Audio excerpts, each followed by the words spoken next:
What's up, everyone? Welcome to another edition of our NBA DFS DraftKings Picks podcast, this time for Wednesday, October 27th.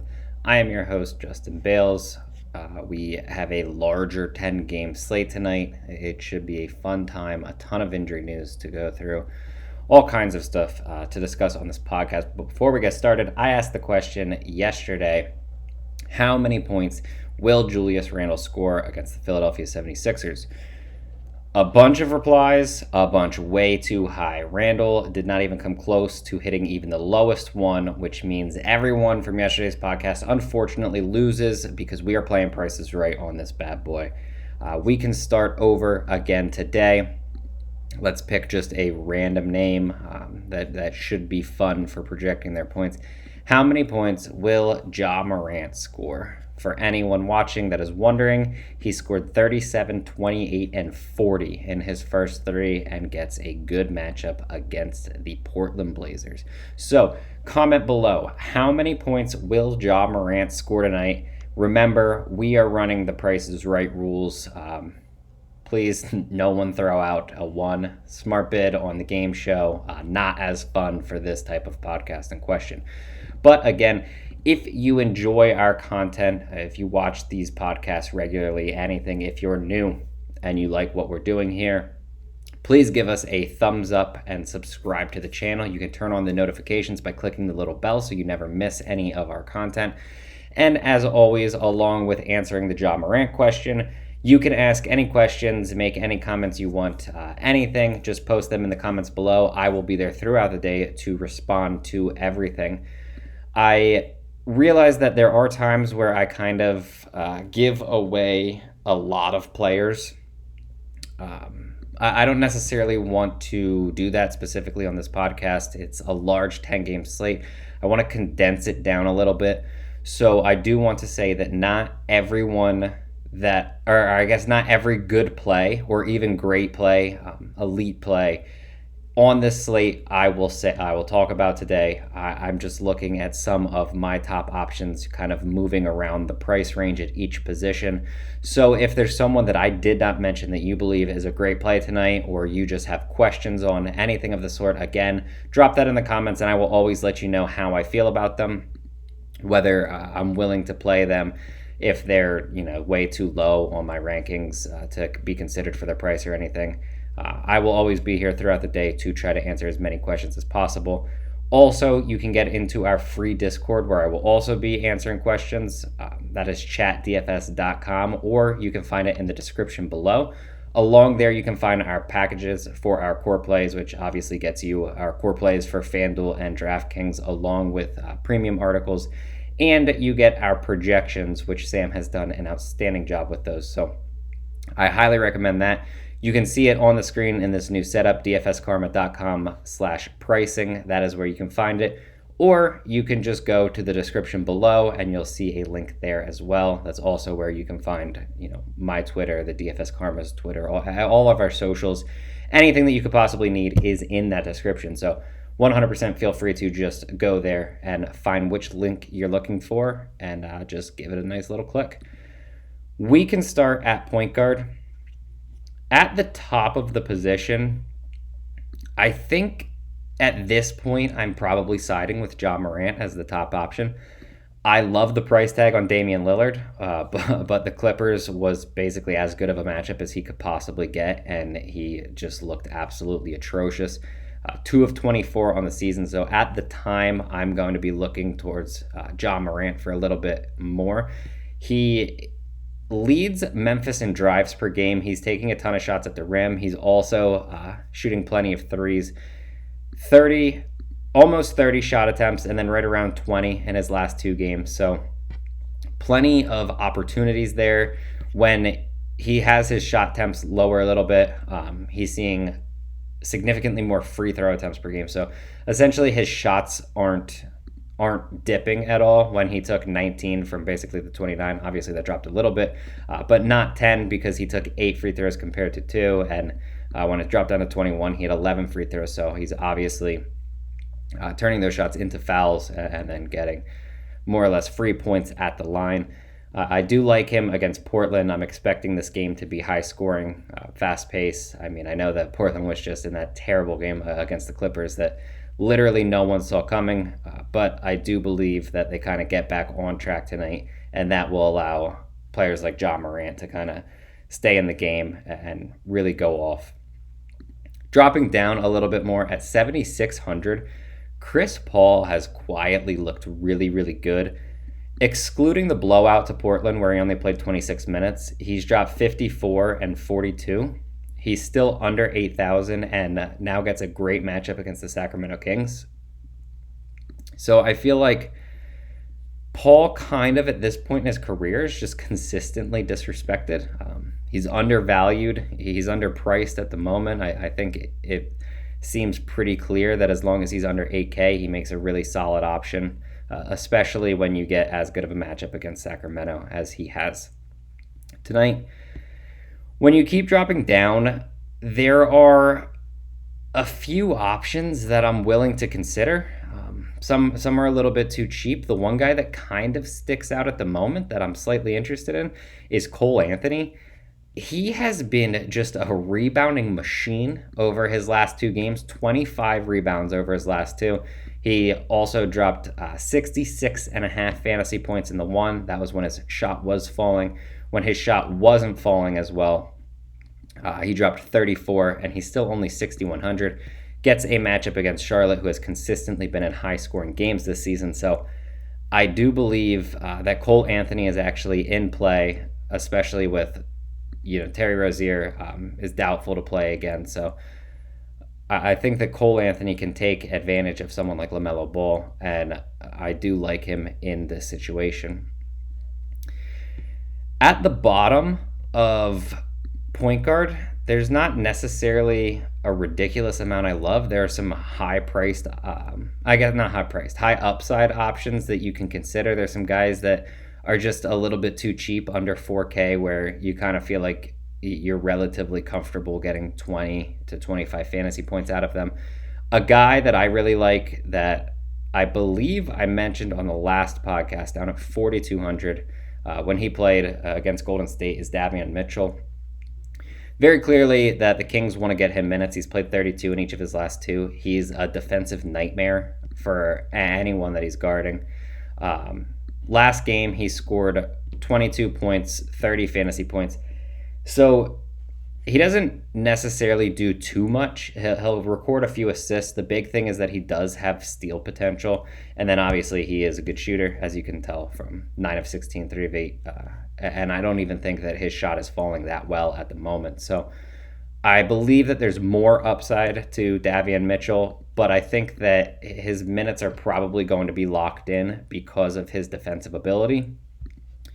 At 4,200, if you're getting 30 plus minutes of a guy that at least has upside when he's on the court, I feel like I'm willing to take that. And then I guess the only other guy that I would mention, a little bit above him, D'Anthony Melton at 5K. Still too cheap. He posted 30 plus in each of his first two. It dropped down to 27 in his last game against the Lakers. But D'Anthony Melton at 5,000 and both guard position eligible. Just a great option on this slate. Moving to shooting guard, it's really tough. There's a lot of good options, and you're kind of going to have to decide, who you think the best of very good players are. I think in the matchup specific, I have to go with Jaylen Brown. He looked great in a double overtime game against the New York Knicks. It was one of the best performances by Celtic on opening day ever, I believe. 76.25 fantasy points. He then struggled in limited minutes against Toronto. Obviously, Boston got blown out in that game. Jaylen Brown scored 11 fantasy points, which is just absolutely horrendous. And then he bounced back, was expected to play limited minutes against Charlotte, but I believe that game went to overtime as well. He ended up at 38, and he dropped 54. The upside is way too massive for a price tag under 8,000. The matchup against the Washington Wizards is extremely good. It'll be fast-paced. It should give Brown extra opportunities. And we know that he's probably going to take at least 15 plus shots. You would assume 20 plus shots, depending if his shot's falling, right? So Jaylen Brown at under 8,000 is probably my top spend up on this. I think you can make cases for someone like Anthony Edwards at 77. He's just been extremely consistent, over 40 in every game. I think that he's a really good option. As you drop down more, one guy that sticks out a little bit is Eric Bledsoe for his pure upside. He played 22 minutes against Portland. Doesn't matter, the game was a blowout. In closer games before that, he played 30 and 33. He dropped nearly 40 in both of those games. He's still under 6,000, and I expect the Clippers to play a little bit better against the Cavaliers. I guess the Clippers didn't necessarily play bad against Portland. I would expect this game to be a little closer than that game was, I guess I should say. As you drop down, 5,600, Chris Duarte. It's tough not to like him. He's locked into 30-plus minutes. He has a relatively large role in the offense. The big problem could be that Karis LeVert returns tonight. I believe at the moment he's questionable. So I do think you kind of need to look out for that. If LeVert is out, Duarte is still too cheap. He shouldn't really be under 6,000. So I do think that you can take a shot there. Another guy that I'm slightly interested in, but I do feel a little bit of concern for is Terrence Mann. He's only 4,600. We saw him post a few big games this season. He struggled against Memphis, but he's flashed 40 fantasy point upside, and I do think that when the game's closer, he probably plays closer to 30 minutes than he did against Portland, where he only played 25, but still scored 37 fantasy points. He's versatile. He can contribute at least at some level in each of the 5 categories. So I do think that at 4,600 against a team like Cleveland, you can at least consider Terrence Mann on this slate. And I'm not overly sure at the moment if I'm looking to go below him. I guess it depends on someone like LeBron James. Will Malik Monk grab the start again? It'll depend on Norman Powell. Will Anthony Simons be locked into solid minutes? Just kind of stuff like that we don't really know at the moment. But we're going to need the injury news before we can make a final decision on that. Moving to small forward, it's tough to say. Again, we have a few guys that are in really good matchups up at the top here. I think I will side with Paul George again. I've been playing a lot of Paul George. I've been betting a lot on Paul George. You might hear me say that a couple times tonight, depending on who I outline here. But obviously, it worked out the first 2 times, 58 and 66 fantasy points. He's really good with Kawhi Leonard off the court. And then, obviously, he dropped 41 fantasy points, but only played 27 minutes against Portland. On top of that, he didn't have a single rebound. In his first 2 games, he double-doubled in each game. So the chances that he doesn't get a single rebound again after doing it against Portland are very slim. 10-3 is a high price tag. I don't think it's too high to consider him. I know a lot of people might shift towards Kevin Durant at 10-5, but the matchup for Paul George against Cleveland is just significantly better in my opinion. And I feel like that's probably the spot that I look for. As you shift down, I think it's pretty crazy how expensive Harrison Barnes still is, and I think it's also pretty crazy how well he's playing for the Sacramento Kings. I think if you want to, you can take a shot on him. He's flashed nearly 60 fantasy point upside earlier this season. Really big role in the offense. He's shooting a ton of threes. He can grab rebounds, add a couple assists, so I think that's fine. But slightly under him, you have Miles Bridges, who's just in the midst of a great breakout. 45-plus fantasy points in 3 consecutive. He shot in the one that he dropped 45.5 against Boston. He shot 2 of 10 from the three-point line, or else he could have flashed even more upside in that situation. He's still only 7,200, just locked into major minutes for the Charlotte Hornets. And I expect Terry Rozier to be out once again, which gives more offensive opportunities to someone like Bridges, who isn't overly reliant on scoring, but his upside does come from, fantastic scoring where he's dropped 25, 32, and 30 in his last three. It's just he also does have double-double potential. He can add assists, blocks, steals on any given slate. So not solely reliant on scoring, but is, a really good scoring option, especially in this type of a matchup. We've kind of been waiting on the OG Anunoby's breakout. It's now kind of upon us. He's shooting better over his last two. In those games, he scored 45 and 38. He's still only 6,500. I'm not worried about the Indiana Pacers defense. They've been bad early this season. So I think that OG is one of the top options, as he's one of the more underpriced players on this slate, where I don't feel like there's necessarily a ton that are way too cheap, but I do think that OG is a bit cheap.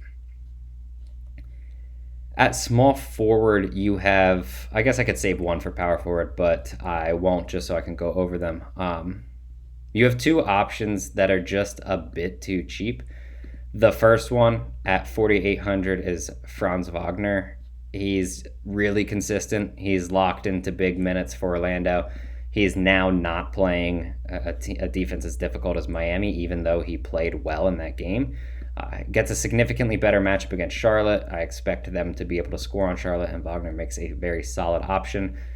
Arguably the most mispriced player, though, Desmond Bain. He's locked into a big role. He's shooting extremely well. He's scored 33 and 34 fantasy points in each of his three games this season.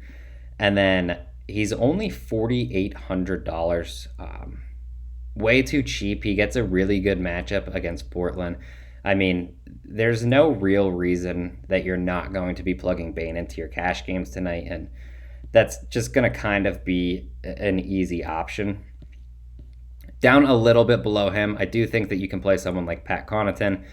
If Norman Powell is out again, Nasir Little, he started in his place last game, and I would assume that's the case again. Nasir Little makes a really good option for salary relief at small forward as well.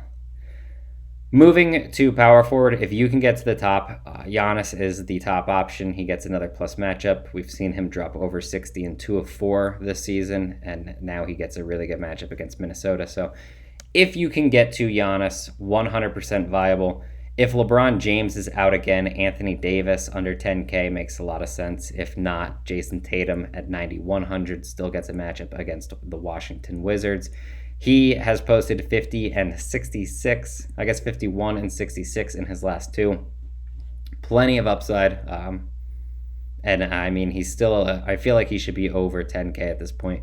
He's still only 9,100. So I do think that that is very viable to consider him there. I guess the next guy that I would really outline, I do want to say that I like Evan Mobley. Just cashed on his rebounds over. Oddly, it was set at 6.5 against Denver. He only played 26 minutes and he still hit the over. Plenty of upside, though. Even at 7,000, he scored over 40 twice this season. I like the matchup against the Clippers, and Mobley's just a really versatile player. So I do want to say that, although he's not necessarily my favorite option, I probably drop down to someone like John Collins. He's looked really good this season. I know struggled against Cleveland. But 24 minutes, he scored 38 fantasy points in a blowout of the Detroit Pistons in his last game. 41 fantasy points in full minutes, which was 30 against Dallas in the opener, and he's still only 6,300. Gets a good matchup against the New Orleans Pelicans, who I'm not overly concerned with their defense. So I do think that at 6,300, John Collins does make a very solid option.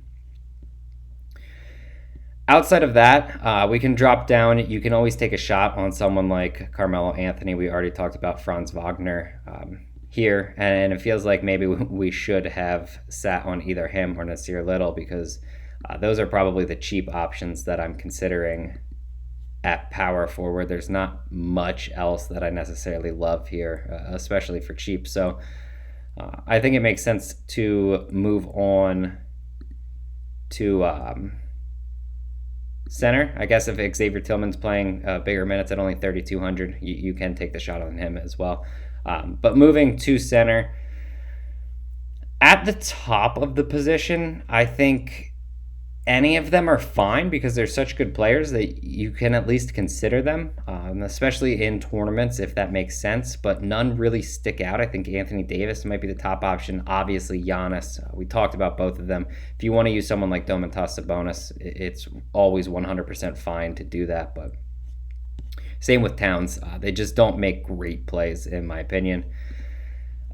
Jonas Valanciunas has looked outstanding for New Orleans. I think he's viable again, but I don't love the matchup. The only kind of saving grace in this situation is that Clint Capella is still dealing with limited minutes. I think he got up to 27 in his last game. So he's not going to have a defensive-minded 26, but he got to 27 in the game before that. Valanciunas isn't going to have to deal with a defensive-minded Clint Capella throughout the entire game. So that's a plus for his fantasy outlook. Moving down a bit more, there are some high upside options. Al Horford is probable, which it's going to hurt Robert Williams. Oddly enough, he's not getting many rebounds with Al Horford out there, which is kind of weird that, Horford's stealing from him, but it is what it is. I do think that Robert Williams is still GPP viable, especially in the matchup against the Wizards. I just don't think that you really go there in cash games. Another guy that I've been playing a ridiculous amount and been betting on a ton is Mo Bamba. I'm going to do that again today, most likely. He gets a better matchup against the Charlotte Hornets. I'm not overly concerned with Mason Plumlee at the 5. Everything in his last game was essentially wrong for him. He got a tough matchup against Miami. They moved him out of the paint. Orlando did. I'm assuming they kind of had him off Adebayo quite a bit because they didn't want him to get into foul trouble. He still had 4 fouls in the game. It was a back-to-back. He wasn't really overly involved in the offense. I think he only had 5 shots through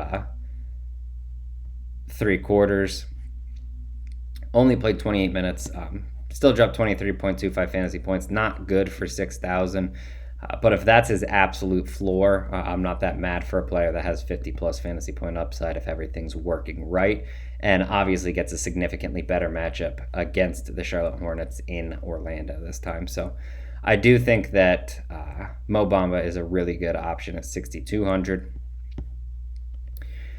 As you go down more, I think there's a few other guys that at least make sense. Precious Achiuwa is playing extremely well. He's getting solid minutes. I don't know how they're going to necessarily use him and his lack of size against someone like Miles Turner for the Indiana Pacers, but it hasn't really hurt him recently with his minutes for Toronto, so I think that he's a very viable option, especially in tournaments.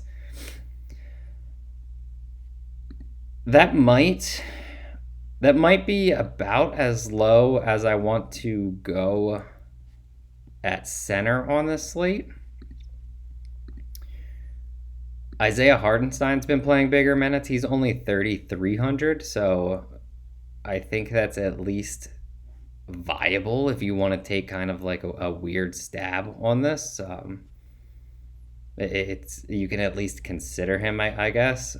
Not necessarily my favorite play, nothing like that. So a lot of risk involved, I guess I should say, with him, even though he's been playing well. Bobby Portis at 4,300, I guess, is the cheap option at center, where he's probable tonight, and Brook Lopez is out once again. So if Bobby Portis is getting the minutes, which I would anticipate that he does, he's going to make a really chalky value option, I believe. But that's about what we got or I guess what we have for you guys tonight. Again, if you like the video, please give it a thumbs up, subscribe to the channel. Comment how many points you think Ja Morant will have below, or any questions, just players that you're interested in. If you want to know my thoughts or anything, I will try to answer every comment prior to lock and just throughout the day.